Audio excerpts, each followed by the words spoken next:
بسم اللہ الرحمن الرحیم۔ سائنس پڑھنے والے اسٹوڈنٹس کے لیے ایک بہت اہم کویسچن یہ ہوتا ہے کہ F S C pre medical کرنے کے بعد وہ اسٹوڈنٹ کے جو پیور سائنس کی طرف جاتے ہیں وہ یہ پوچھتے ہیں کہ بائیو کیمسٹری پڑھی جائے یا بائیو ٹیکنالوجی پڑھی جائے،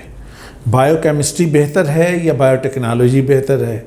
اچھا، یہ دونوں چونکہ بالکل پیور سائنس سے تعلق رکھتے ہیں فیلڈ، اور ان میں بظاہر سمجھا یہ جاتا ہے کہ ان میں کوئی فرق بھی نہیں ہے، لیکن ان دونوں میں فرق موجود ہے، اور یہ دونوں فیلڈ جو ہیں امپورٹنٹ تو ہیں اور بہت اچھے فیلڈ بھی ہیں، دونوں بہت اچھے فیلڈ ہیں، لیکن دونوں کی ڈومین الگ الگ ہے اور دونوں کا اسٹائل الگ الگ ہے۔ دونوں کو اچھے طرح سے سمجھ کر اس میں جانا چاہیے، اور محض نام کی وجہ سے اس میں گھس جانے کے نتیجے میں بعض اوقات بڑی پریشانی کا سامنا کرنا پڑ جاتا ہے کہ بندہ ایک مزاج پریکٹیکل کام کرنے کا ہے اور وہ جا گھسے ریسرچ میں، یا ایک بندہ ریسرچ میں یا انڈور کام کرنے کو زیادہ پریفر کرتا ہے اور اس کے بعد وہ جاگ اسے کسی پریکٹیکل سائڈ پر یا اس طرح کی چیزوں میں، تو وہ اس کے لیے پڑھنا بھی مشکل اور جاب کرنا بھی مشکل۔ تو دونوں جگہوں پہ جب پرابلم آتی ہے تو انسان آگے نہیں بڑھ پاتا۔ تو اس لیے آج یہ ضروری سمجھتا ہوں کہ آپ کو یہ بات بتا دی جائے کہ بائیو کیمسٹری کیا ہے اور بائیو ٹیکنالوجی کیا ہے۔ سب سے پہلی بات تو یہ سمجھیں کہ پاکستان میں بائیو کیمسٹری تقریباً 60 سے زیادہ انسٹیٹیوشنز میں پڑھائی جاتی ہے۔ پہلے نمبر پہ تو جتنے گورنمنٹ کے جتنے ادارے ہیں، گورنمنٹ کے جتنے پوسٹ گریجویٹ ادارے ہوں گے، ان میں بھی تقریباً بہت سوں کے اندر آپ کو بائیو کیمسٹری مل جائے گی۔ اس کے بعد یہ کہ گورنمنٹ کے جتنے ادارے ہیں پلس کچھ پرائیویٹ اداروں میں بھی بائیو ٹیکنالوجی بھی آپ کو مل جائے گی۔ اچھا، بائیو ٹیکنالوجی 80+ انسٹیٹیوشن میں آفر ہو رہی ہے، تو یعنی بائیو کیمسٹری 60 سے زیادہ اور بائیو کیمسٹری 80 سے زیادہ۔ اب یہاں پر سب سے پہلے الگ الگ دونوں کا فرق سمجھ لیں۔ بائیو کیمسٹری کیا ہے؟ بائیو کیمسٹری سب سے پہلی چیز یہ ہے کہ یہ پیور سائنس ہے، یعنی 100% جس کو سائنس کا ایک چیز ہوتی ہے یہ وہ چیز ہے۔ اس کے اندر پروسیس کو، یعنی جو سائنس کے جو لیونگ آرگینزم ہیں ان کا پروسیس کیا ہوتا ہے، جو سیل کا جو ایک پروسیس ہے، اس کی ہیرارکی ہے وہ کیا ہے، اور اس کو کس طریقے سے جو ہے وہ پروسیس میں لایا جاتا ہے، سب سے پہلی چیز اس میں یہ چیز آ جاتی ہے۔ دوسری چیز یہ ہے کہ جو لیونگ آرگنزم ہیں ان کی کیمسٹری کیا ہے، وہ بنے کیسے ہیں، کس طریقے سے ان کا سارا سسٹم ڈیزائن ہوا، اللہ تعالیٰ نے کس طریقے سے ان چیزوں کو کیا، تو یہ وہ چیز آتی ہے۔ تیسری بات اس میں یہ ہے کہ یہ میڈیکل سائیڈ پر اور ایگریکلچر سائیڈ پر، کیمسٹری کی سائیڈ پر، بائیولوجی کی سائیڈ پر، یہ تینوں جگہوں پر یہ چیز موجود ہے۔ اچھا، اس کے اندر ریسرچ بہت زیادہ ہے، یعنی آپ اس بات کو ذہن میں رکھیں کہ اگر آپ یہ سمجھیں کہ کوئی دن آپ کا ریسرچ کے بغیر ہوگا تو نہیں، آپ کو ہر دن ریسرچ کرنی پڑے گی، ہر ٹائم پر ریسرچ کرنی پڑے گی، ہر حوالے سے آپ کو ریسرچ کرنی پڑے گی۔ اچھا، اب آپ اس کا بالکل اپوزٹ سائڈ پہ، دوسری سائڈ پہ آ جائیں، بائیو ٹیکنالوجی۔ اب اس کے بعد پھر میں آپ کو سمجھاؤں گا کہ کس طریقے سے اس کو ہینڈل کرنا چاہیے۔ بائیو ٹیکنالوجی بالکل اپلائیڈ سائنس ہے اور اپلائیڈ پروگرام ہے۔ اس کے اندر سائنس تو بہت زیادہ موجود ہے، کہ مثلا بائیو ٹیکنالوجی کیا ہے کہ آپ ٹماٹر اتنے چھوٹے چھوٹے ہوتے ہیں، اور جب آپ بائیو ٹیکنالوجی کا پروسیس کرتے ہیں جس کو BT پروسیس کہا جاتا ہے، تو آپ کو پھر مارکیٹ میں اتنے بڑے بڑے ٹماٹر ملتے ہیں۔ عام طور پہ کیلے کا سائز چھوٹا ہوتا ہے، اور جس کے اوپر BT پروسیس کیا ہوا ہو مارکیٹ کے اندر آپ دیکھیں گے کیلے کا سائز اتنا بڑا ہوگا کہ ایک کیلا کھانا مشکل ہو جاتا ہے۔ اچھا، یہ کیا ہے؟ یہ ہے کہ آپ نے اس کے، یعنی یہ سمجھیں کہ DNA لیول پہ جا کے آپ نے ایک ایسی انجینئرنگ کر دی ہے کہ جس کے نتیجے میں وہ آپ نے سارا اس کا چینج کر دیا۔ دوسری بات اس میں یہ ہے کہ اس کا جتنا پروسیس ہے وہ ایک ٹیکنیکل پروسیس ہے، کہ یہاں پہ یہ چیز کریں گے، یہاں پہ یہ چیز کریں گے، وہاں پہ وہ چیز کریں گے۔ تیسری بات اس میں یہ ہے کہ یہ بہت کھلا اور بڑا فیلڈ ہے۔ مثلا اس میں بایولوجی کا بھی موجود ہے، اس میں کیمسٹری بھی موجود ہے، اس میں امیونالوجی بھی موجود ہے، اس میں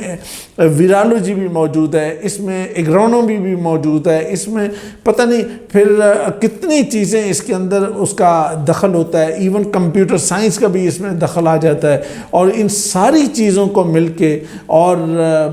یہ ملنے کے بعد یہ سارا ایک کام اس کا ورکنگ ہو پاتی ہے۔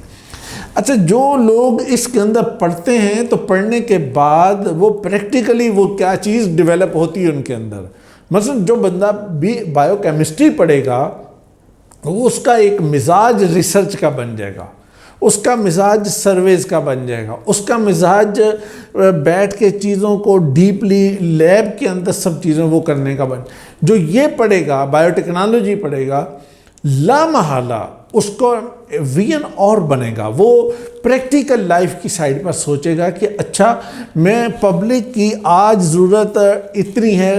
فروٹ کی یا فلاں ویجیٹیبل کی، اس چیز کی اتنی ضرورت ہے، میں اس کو کیسے بڑھا سکتا ہوں۔ یعنی ان ادر ورڈ کہ اس کے اندر انٹرپرینورشپ کا ایک کانسیپٹ آٹومیٹیکلی بچوں میں ڈیولپ ہو جاتا ہے۔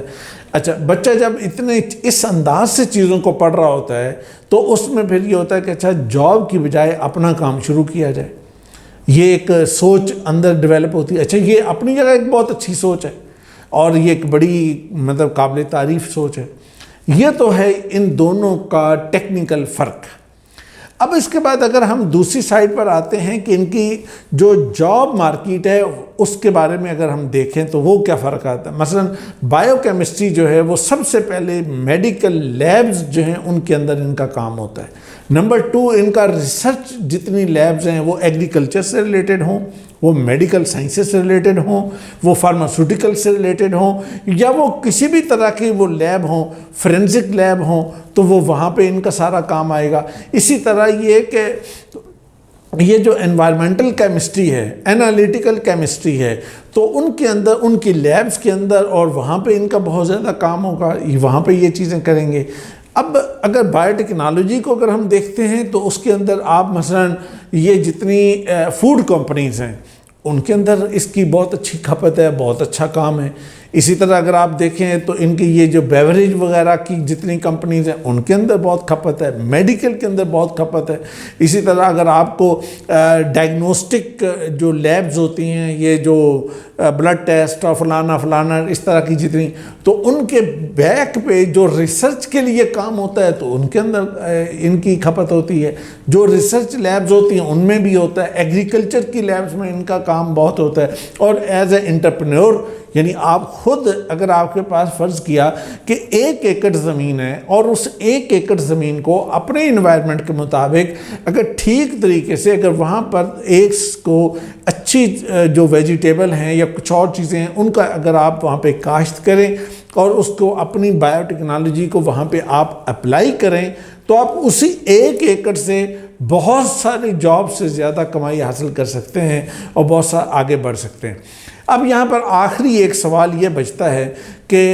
کس طرح کے اسٹوڈنٹ کو ادھر جانا چاہیے۔ سب سے پہلی چیز اس بچے کو ادھر جانا چاہیے جو آرام سے ایسے بیٹھ کر یہ پرسیو کر سکتا ہو، یہ سوچ سکتا ہو کہ اچھا ضرورت کس چیز کی ہے، حالات کس چیز کے ہیں اور مسئلہ کیا ہے۔ نمبر 2، جو بیٹھ کے انالیسس کر سکتا ہو کہ اچھا اگر آج سامنے اس طرح کی نیوز آ رہی ہیں، اس طرح کی رپورٹس آ رہی ہیں تو اس کا مطلب کیا ہوگا۔ تیسری چیز یہ کہ اس کے مزاج کے اندر ٹھہراؤ ہو، مزاج کے اندر ذرا ٹھنڈا ٹھنڈا کام ہو، وہ بہت ایگریشن کرنے والا نہیں بلکہ آرام سے ٹھہراؤ کے ساتھ چیز کر، ریسرچ کا اس کو مزہ آتا ہو کہ وہ بڑی ٹیسٹ کے ساتھ وہ ریسرچ کرتا ہو۔ یہ جو بنیادی چیزیں یہ اگر موجود ہیں تو پھر آپ ان میں یہ دیکھتے ہوئے کہ اگر آپ پریکٹیکل سائڈ پر جانے والے ہیں تو پھر آپ کے لیے بایو ٹیکنالوجی، اور اگر آپ ریسرچ اور انڈور اور اس طریقے سے اور ٹیچنگ اور ان چیزوں میں زیادہ انٹرسٹڈ ہیں تو پھر بایو کیمسٹری آپ کے لیے زیادہ بہتر ہے۔ لیکن میرے عزیزو، آخری بات یہ بتاؤں کہ دونوں میں محنت بہت کرنی پڑتی ہے اور بہت لگ کے 4 سال پوری جان مار کے کام کرنا پڑتا ہے۔ یہ اگر سوچیں نا کہ بھی اچھا ٹھیک ہے چلتے چلتے یہ پڑھائی ہو جائے گی، چلتے چلتے پڑھائی نہیں ہوتی۔ اور اگر 3.5 سے کم سی جی پی اے ہو تو پھر آپ کو پھر ماسٹر میں مشکل آئے گی، اس لیے کہ ان دونوں فیلڈ میں ماسٹر کرنا ضروری ہے، آگے پی ایچ ڈی کی طرف جانا بھی ضروری ہے، تو اس لیے محنت سے اس کو پڑھیے گا۔ اگر آپ ان میں سے کسی کو بھی لیں، سوچ سمجھ کر لیں، محنت سے کام کریں، تو پھر آپ کا مستقبل روشن ہے، ہر چیز بہت اچھی ہے اور آپ انشاءاللہ کامیاب ہوں گے۔ میری دعائیں آپ کے ساتھ ہیں۔ کتنے منٹ؟